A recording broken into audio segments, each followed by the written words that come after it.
नमस्कार। Talk for change series के इस एपिसोड में हम लोग लुसेंट के जो ऑब्जेक्टिव प्रश्न है उसकी चर्चा कर रहे हैं। यह डिस्कशन आने वाले उन सभी एग्ज़ाम के लिए लाभदायक है जो प्री की तैयारी कर रहे हैं, चाहे वो बीपीएससी का प्री हो या फिर रेलवे का हो या फिर दरोगा का हो या जो भी वनडे एग्ज़ाम होते हैं जिसमें प्री एग्ज़ाम में ऑब्जेक्टिव सवाल पूछे जाते हैं, उन सभी एग्ज़ाम के लिए क्वेश्चन बहुत इंपॉर्टेंट है। क्योंकि इसकी दो खासियत है। पहली बात यह है कि इसमें वो सभी सवाल शामिल किए गए हैं जो किसी न किसी छोटे मोटे एग्जाम में पूछे गए हैं, इवन यूपीएससी के एग्ज़ाम में भी पूछे गए हैं, तो उन सवालों को भी इसमें शामिल किया गया है। दूसरी बात यह है कि हर एक टॉपिक से जितने सवाल बनाए जा सकते हैं उन सभी सवालों को इसमें शामिल किया गया है। इसलिए जो भी इस एपिसोड को सुनेंगे मुझे पूरा विश्वास है आप सभी को इससे फ़ायदा होगा। So let's start this discussion. हमारा आज का जो डिस्कशन है वो इंडियन पॉलिटी से संबंधित है और आज का हमारा टॉपिक का मुख्य जो केंद्र है, डिस्कशन का मुख्य केंद्र है वो है संविधान की विशेषताएं। तो हम लोग ये समझने का प्रयास करेंगे कि संविधान की विशेषताएं में कौन कौन से सवाल पूछे जा सकते हैं और पूछे गए हैं। इसीलिए यह एग्ज़ाम के दृष्टिकोण से बहुत महत्वपूर्ण हो जाता है। तो चलिए इसकी शुरुआत करते हैं। अगर आपको ये डिस्कशन अच्छा लगता है, अगर आपको ये चर्चा आपको अच्छी लगती है, आई होप आपको अच्छा लगनी भी चाहिए, क्योंकि ये कोई अपनी तरफ से मैं बातें नहीं कर रहा हूँ, ये मैं उसकी चर्चा कर रहा हूँ जो एग्ज़ाम में पूछे गए या जो किसी एग्ज़ाम में पूछे जा सकते हैं। इसलिए अगर आपको ये चर्चा अच्छी लगती है तो प्लीज़ आप इसको सब्सक्राइब करें, इस दोस्तों के साथ शेयर करें ताकि उनके नॉलेज में भी इजाफा हो। So let's start this discussion. The first question is, Bharat के संविधान की प्रस्तावना में समाजवादी और धर्मनिरपेक्ष शब्दों को किस संशोधन द्वारा जोड़ा गया है। ये क्वेश्चन बार बार पूछा जाता है कि हमारे भारत के संविधान की जो प्रस्तावना है उसमें समाजवादी और जो धर्मनिरपेक्ष शब्द है उसको कब जोड़ा गया। आप सभी को पता है 1976 में ऐड किया गया था और ये जो अमेंडमेंट था वो 42nd अमेंडमेंट एक्ट था। चलिए नेक्स्ट क्वेश्चन है, भारतीय संविधान कब लागू किया गया। देखिए कन्फ्यूजन कहाँ पे होता है, कब लागू किया गया, कब अंगीकृत किया गया। जब लागू करने की बात आती है तो हम देखते हैं कि 26 जनवरी 1950 को लागू किया गया, लेकिन जब अंगीकृत करने की बात आती है तो 26 नवंबर 1949 को अंगीकृत किया गया था। ये दो बात आपको ध्यान रखनी है, ठीक है। इसका आंसर होगा ए। नेक्स्ट क्वेश्चन है, भारतीय संविधान के किस भाग में स्पष्ट रूप से घोषणा की गई है कि भारत एक धर्मनिरपेक्ष राज्य है। यह संविधान की प्रस्तावना में ऐसी बातें कही गई है। नेक्स्ट क्वेश्चन है, भारत के संविधान की प्रस्तावना में कितने प्रकार का न्याय, स्वतंत्रता, समानता एवं भ्रातृत्व का सही क्रम में उल्लेख किया गया है। ये देखिए 3521।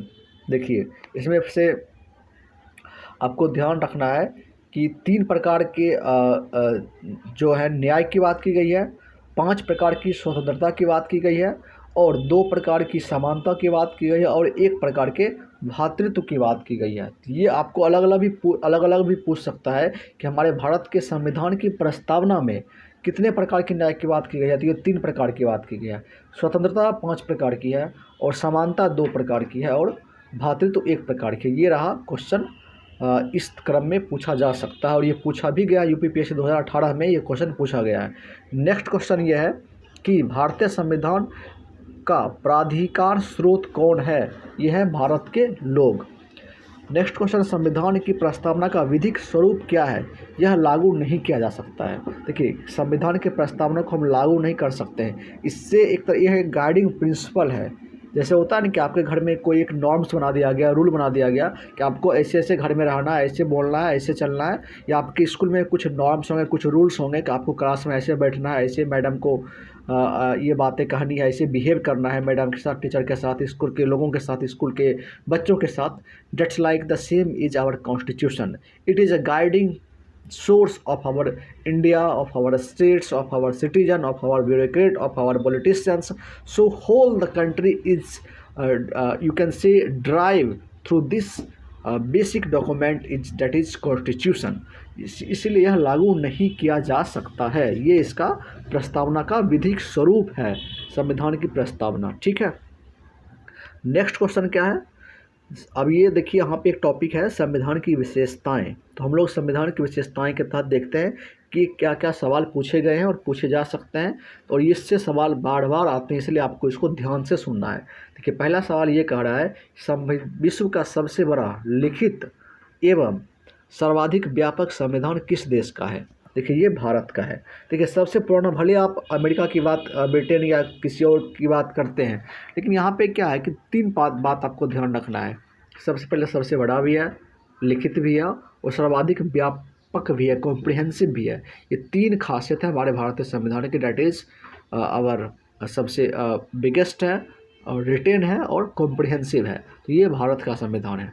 नेक्स्ट क्वेश्चन, भारतीय संविधान कैसा है? देखिए ये कैसा है, यानी कि ये अंशतः कठोर है और अंशतः लचीला भी है। ऐसा नहीं कि पूरी तरह से कठोर है कि आप उसमें अमेंडमेंट ही नहीं कर सकते, ऐसा नहीं है। उसको आप अमेंडमेंट भी कर सकते हैं, उस पर डिस्कशन भी कर सकते हैं और उसको आप फ्लेक्सिबल बना सकते हैं। इसीलिए कठोर तो थोड़ा बहुत है कि ऐसा नहीं कि आसानी से आप जब मन तब उठे और संविधान को संशोधन करके संविधान में कुछ बदलाव ला दिया, ऐसा नहीं है। आपको थोड़ा बहुत एक प्रक्रिया से गुजरना पड़ेगा, डैट इज़ कॉल्ड कठोर, यानी कि रिजिड है थोड़ा सा और थोड़ा सा फ्लेक्सिबल है। तो हमारा ये संविधान की खासियत है। नेक्स्ट क्वेश्चन इज, भारत का संविधान किस प्रकार का है? नम्र और अनम्र, वही थोड़ा सा कठोर भी है, थोड़ा सा फ्लेक्सिबल इलास्टिक भी है। फ्लेक्सिबल कहना ज़्यादा सही होगा। चलिए नेक्स्ट क्वेश्चन इज, भारत के संविधान में भारत को माना गया है, भारत को क्या माना गया है? राज्यों का एक यूनियन है, स्वतंत्र राज्यों का एक संघ ये नहीं होगा, ध्यान रखना है। राज्यों का एक यूनियन है। Our India is a union of states, this is written in our constitution. Our India is a union of states. Bharat के संविधान में भारत को माना गया है राज्यों का एक union. Next question is, Bharat एक धर्मनिरपेक्ष देश है, इसका क्या तात्पर्य है? इसका अर्थ यह है कि उसका राज्य स्तर पर कोई धर्म नहीं होता है, ठीक है ना। इसका राज्य स्तर पर कोई धर्म नहीं होता है। नेक्स्ट क्वेश्चन है, निम्नलिखित कथनों में कौन सही है?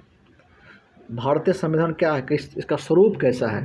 तो अब जब इसको देखेंगे तो ये भारत का जो संविधान है या फिर भारत की जो एक संसदीय व्यवस्था है वो प्रजातंत्र है, यानी कि भारत एक संसदात्मक प्रजातंत्र है। ये आपको ध्यान रखना है। नेक्स्ट क्वेश्चन इज, भारतीय संविधान के संबंध में कौन सा कथन सही है? ये आपको ध्यान से चूज करना है कौन सही है। यह दूसरे देशों के संविधान से प्रभावित है, ये सही है, ठीक है। ऐसा नहीं है कि किसी देश से नकल नहीं किया हुआ, नकल किया हुआ है। मौलिक संविधान भी ऐसा बात नहीं है, आपको कन्फ्यूज कर सकता है। मौलिक संविधान हमारा नहीं है, हमने कई देशों के संविधान से बहुत सारी चीज़ें हमने बोरो की है, बहुत सारी चीज़ें हमने उसको फिर अपने अनुसार मोल्ड किया है, इसीलिए यह दूसरे देशों के संविधान से प्रभावित है। ये आपको ध्यान रखना, ये कथन सही है। नेक्स्ट क्वेश्चन है, निम्नलिखित में से कौन सा कथन सही है? इसमें से सभी कथन सही है, उसको एक बार देखते हैं कौन कौन सही है। भारत का संविधान भारत के संसदीय पद्धति की सरकार की व्यवस्था करता है, बिल्कुल सही बात कह रहा है। भारतीय संविधान द्वारा स्वतंत्र न्यायपालिका की स्थापना की गई है, बिल्कुल सही बात है। भारतीय संविधान में विधि के शासन की व्यवस्था करता है, तो ये बात सही है। रूल ऑफ लॉ की व्यवस्था है, कोई भी रूल ऑफ लॉ के ऊपर नहीं है, इवन प्राइम मिनिस्टर और इवन प्रेसिडेंट ऑफ इंडिया और any common citizen of our India. So this is our basic fundamental of our constitution and law. Next question is, निम्नलिखित में से कौन सा कथन सही नहीं है? बहुत इंपॉर्टेंट बात है, सही नहीं है। देखिए क्या सही नहीं है? संविधान के परिवर्तन के समय से ही संविधान में मूल कर्तव्य शामिल हैं, गलत है, बिल्कुल ये ऐसा नहीं है। इसको बाद में शामिल किया गया, आपको ये ध्यान रखना है, ये बाद में इसको शामिल किया गया, ये शुरू में नहीं था। तो क्या है सही का कौन कौन सही है? भारतीय संविधान निर्मित, लिखित और व्यापक है, ठीक है। भारत का संविधान प्रभुत्व संपन्न, लोकतंत्रात्मक, धर्मनिरपेक्ष तथा समाजवादी संविधान, बिल्कुल सही है। भारतीय संविधान में मूल अधिकारों को समाविष्ट किया गया है, बिल्कुल सही है। लेकिन जो मूल कर्तव्य है वो शुरू में नहीं था, बाद में उसको ऐड किया गया, आगे वो आएगा। पहले हम इसको देखते हैं क्या क्या क्वेश्चन है। निम्नलिखित क्वेश्चन में क्या है? निम्नलिखित में से कौन सा कथन सही है? सभी सही है, इसको देखते हैं क्या क्या है। भारतीय संविधान में कई विदेशी संविधान के तत्वों का समावेश किया गया, बिल्कुल सही बात है, मैंने अभी आपको ये बात कही थी।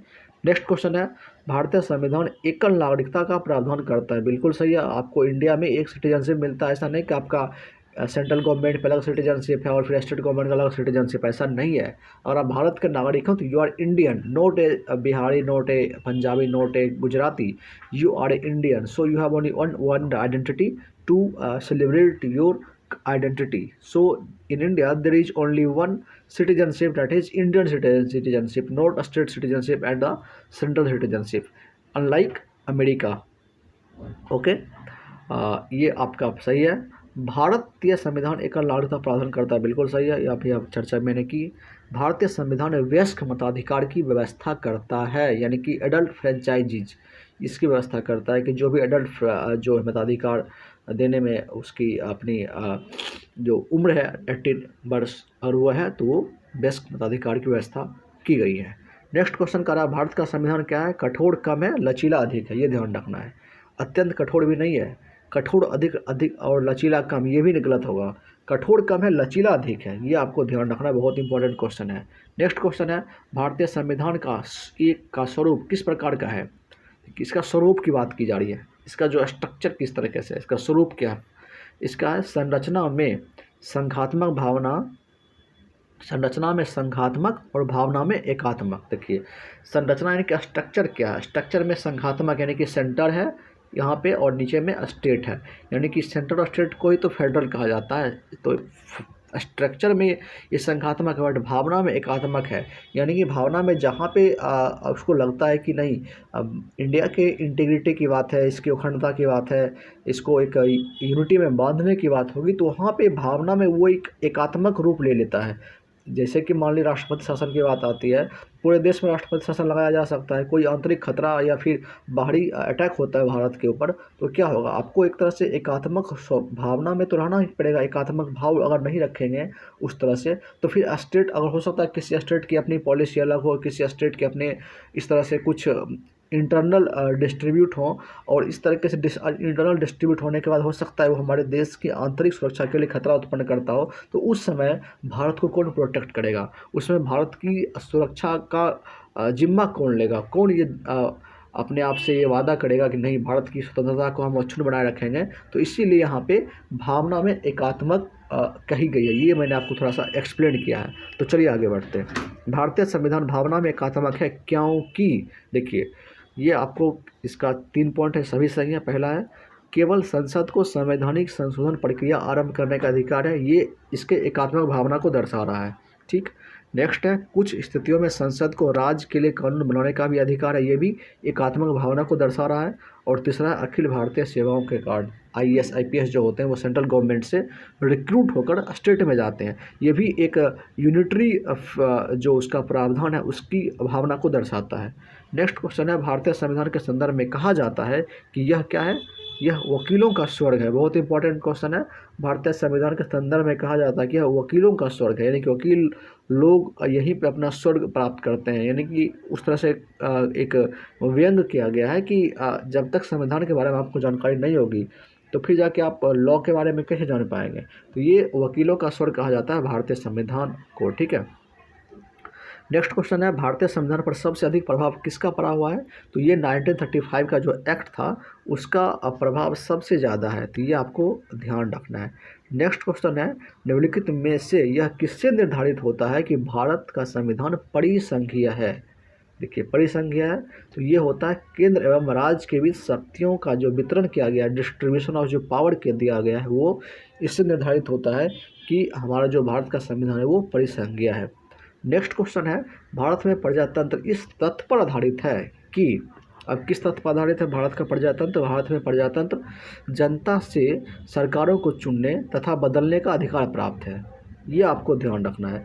प्रजातंत्र भारत में हम कहते हैं कि भारत में प्रजातंत्र है, तो ये कैसे हम समझें कि भारत में प्रजातंत्र है? तो जनता से सरकारों को चुनने तथा बदलने का अधिकार प्राप्त है, ये आपको ध्यान देना है। भारतीय संविधान में लगभग 350 से अधिक आर्टिकल हैं, ये आपको ध्यान रखना है। ये 1998 में बीपीएससी में पूछा गया था, दोनों क्वेश्चन, ये 94 में और एक 98 में। नेक्स्ट क्वेश्चन ये बीपीएससी में ये भी पूछा गया है, भारत में किस प्रकार की भारत में किस प्रकार की शासन व्यवस्था अपनाई गई है? ब्रिटिश संसदात्मक प्रणाली, ब्रिटिश संसदात्मक प्रणाली। नेक्स्ट क्वेश्चन है भारतीय राजनीतिक व्यवस्था में इनमें से कौन सर्वोच्च है? ये संविधान सर्वोच्च है, संसद सर्वोच्च नहीं है। यहाँ पे राजनीतिक व्यवस्था की बात आएगी तो यहाँ पे संविधान सर्वोच्च है, ये बहुत इंपॉर्टेंट क्वेश्चन है, बीपीएससी में 2002 में पूछा गया है। भारतीय संविधान के वृहद होने का क्या कारण है?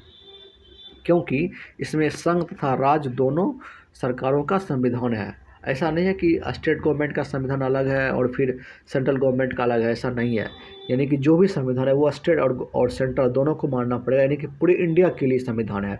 इसी कारण से इसका जो संविधान है वो काफ़ी ज़्यादा बड़ा हो गया है, ये आपको समझना है। नेक्स्ट क्वेश्चन कहता है कि भारतीय संविधान का अभिभावक कौन है? Who is the guardian of our constitution? That is supreme court of our India is the guardian of our constitution. इसलिए भारतीय संविधान को का गार्जियन कहा जाता है सुप्रीम कोर्ट को। नेक्स्ट क्वेश्चन है, भारत में वयस्क मताधिकार की उम्र सीमा क्या है? 18 वर्ष है, आप सभी जानते हैं। भारतीय संघीय व्यवस्था में एक विशेषता क्या है? संविधान की सर्वोच्चता की विशेषता है। नेक्स्ट क्वेश्चन में, भारत के संविधान में संघीय शब्द की जगह किन शब्दों को स्थान दिया गया है? राज्यों का संघ। यानी कि हमारे कॉन्स्टिट्यूशन में ये नहीं लिखा हुआ है कि India is A federal government, federal country, note. यहाँ पे लिखा गया India is a union of state, यहाँ राज्यों का संघ है। संघीय शब्द की जगह यहाँ पे भारत के संविधान में राज्यों का संघ कहा गया है। नेक्स्ट क्वेश्चन है, भारतीय संविधान में कितनी सूचियाँ हैं? सूची की का बात की जा रही है, नोट अनुसूची। ये 3 है, स्टेट लिस्ट है, सेंट्रल लिस्ट है और कंकरेंट लिस्ट है। ये 3 सूची है। अनुसूची की बात यहाँ पे नहीं की जा रही है, सूची की बात की जा रही है, इसलिए आपको ध्यान रखना है। नेक्स्ट क्वेश्चन इज, भारत का संविधान अपना प्राधिकार किससे प्राप्त करता है? भारत की जनता से, आप सभी जानते हैं। भारत में वैध प्रभुसत्ता किसमें निहित है? ये संविधान में निहित है, वैध प्रभुसत्ता, यानी कि वैलिड जो हमारी अपनी सॉवरेनिटी है, प्रभुसत्ता है, वो किसमें निहित है? संविधान में। भारतीय संविधान की संरचना किस प्रकार की है? कुछ एकात्मक और कुछ कठोर। कुछ एकात्मक भी है और कुछ कठोर भी है। भारत के संविधान में निम्नलिखित कथनों में कौन सा सही है? तो इसमें आपको जब सही चुनना है तो आप यहाँ पे देखेंगे 1, 2 और 3 तीनों सही है। देखते हैं पहला क्या है। पहला कह रहा है कि संविधान सर्वोच्च है, बिल्कुल सही बात है। संघ तथा राज्य सरकारों के बीच शक्तियों का स्पष्ट विभाजन है, बिल्कुल सही है। संविधान के संशोधनों के लिए विहित प्रक्रिया का अनुसरण करना होता है, बिल्कुल सही बात कह रहा है। इस तरह से ये तीनों सही है। संघ की संसद तथा राज्य विधानसभाएं संप्रभु जैसा नहीं है, गलत है ये। नेक्स्ट क्वेश्चन है, संविधान की लिखित संविधान की अवधारणा ने सर्वप्रथम कहाँ जन्म लिया? देखिए फ्रांस में। फ्रांस में आपको ध्यान रखना है, जो रिटन संविधान की जो अवधारणा है, इसकी जो अवधारणा की शुरुआत हुई सबसे पहले ये फ्रांस में हुई। नेक्स्ट क्वेश्चन, निम्नलिखित में से कौन सा एक भारतीय संविधान का दर्शन नहीं है? देखिए, कल्याणकारी राज सही है, समाजवादी राज सही है, राजनीतिक समानता सही है, साम्यवादी का दर्शन हमारे भारतीय संविधान में नहीं है। ये रशिया का मॉडल है, चाइना का मॉडल है, तो ये वहाँ पे, क्योंकि वहाँ पे इस तरह से तानाशाही सरकार है और साम्यवादी की सरकार भी है, तो भारतीय संविधान के दर्शन में इसकी बात नहीं की गई है। नेक्स्ट क्वेश्चन है, ए और आर दोनों सही है तथा आर एक ही सही व्याख्या करता है। पहला क्या कहता है? भारतीय संविधान अर्धसंघात्मक है, बिल्कुल सही बात है। भारतीय संविधान ना तो एक संघात्मक है और ना ही एकात्मक है, ये दोनों बात सही है। नेक्स्ट क्वेश्चन इज, इनमें से कौन सा भारतीय संघीय व्यवस्था में एकात्मक तत्व है? यानी यूनिटरी प्रोविजन इसमें से कौन कौन सा है? देखिए, शक्तियों का विकेंद्रीकरण, ये तो यूनिटरी नहीं होगा ना, ये तो गलत हो जाएगा। दूसरा देखते हैं, राज्यपाल की नियुक्ति ये सेंटर की तरफ से की जाती है, इसलिए यूनिटरी एलिमेंट ये है। तीसरा, राज्यसभा में असमान प्रतिनिधित्व, तो ये भी सही है। और न्यायिक पुनर्विलोकन, ये भी सही है। यानी कि आपको ध्यान ये रखना है। और एक ठो अखिल भारतीय सेवा, ये भी सही है। ये 2, 3 सॉरी, न्यायिक पुनर्विलोकन नहीं होगा, 2, 3 और 5 होगा। ये आपको ध्यान रखना है कि कौन कौन सा इसमें यूनिटरी प्रोविज़न है, 2, 3 और 5, ठीक है। नेक्स्ट क्वेश्चन है, भारत में राजनीतिक व्यवस्था के मूलभूत लक्षण क्या हैं?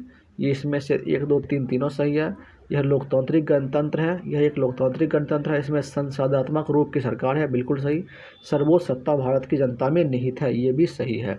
लेकिन यह एक एकीकृत शक्ति का प्रावधान करती है, ऐसा नहीं है, तो ये गलत है। तो 1, 2, 3 सही है। निम्नलिखित में से कौन सी विशेषता भारतीय संघ और अमेरिकी संघ दोनों में साझी है? तो ये दोनों में जो समान बातें हैं वह है संविधान की व्याख्या के लिए संघीय उच्च न्यायालय है, ये बात ध्यान रखना है। देखिए, एकल नागरिकता में समानता नहीं है भारत और अमेरिका में। अमेरिका में दोहरी नागरिकता है, स्टेट की नागरिकता अलग है और भारत की नागरिकता यहाँ पे अलग है। तो इस तरह से आपको ध्यान रखना है कि सॉरी, स्टेट की नागरिकता अलग है और सेंट्रल की नागरिकता अलग है। बट भारत में सिर्फ एक ही नागरिकता है सेंट्रल गवर्नमेंट की तरफ से, यानी कि संविधान की तरफ से। You are only a citizen of India, not a state citizen of India and the central citizen, ऐसा नहीं है। तो ये आपको ध्यान रखना है। निम्नलिखित में से कौन भारतीय राज्य व्यवस्था में सर्वोच्च है? तो संविधान। भारतीय राज्य व्यवस्था की बात की जा रही है, जिसमें संविधान सर्वोच्च है। ठीक है। नेक्स्ट क्वेश्चन है, भारतीय संविधान का आप किस प्रकार वर्णन करेंगे? तो ये वर्णन आप करेंगे कि विश्व में सबसे विस्तृत संविधान में से एक है। ठीक है। नेक्स्ट क्वेश्चन है, भारत का संविधान मान्यता प्रदान करता है धार्मिक एवं भाषाई अल्पसंख्यकों को। ये बात सही है, इसको मान्यता प्रदान करता है धार्मिक एवं भाषाई अल्पसंख्यकों को। किसने कहा? भारत एक अर्धसंघात्मक राज्य है। ये केसी हुइयर ने कहा था, भारत एक अर्धसंघात्मक राज्य है। तो ये था हमारा पॉलिटिकल साइंस का जो संविधान की विशेषता है उसके प्रश्न का डिस्कशन। इसके नेक्स्ट एपिसोड में हम इससे आगे जो सवाल है उसको डिस्कस करेंगे। तो इस एपिसोड में इतना ही। अगर आपको ये डिस्कशन अच्छा लगा हो, आपका कोई आपकी अपनी कोई राय हो, कोई फीडबैक हो, तो आप प्लीज़ कमेंट करें, इसको लाइक करें और चैनल को सब्सक्राइब करके अपनी राय ज़रूर बताएं। मिलते हैं नेक्स्ट एपिसोड में नेक्स्ट टॉपिक के कुछ प्रश्नों के साथ। तब तक के लिए नमस्कार।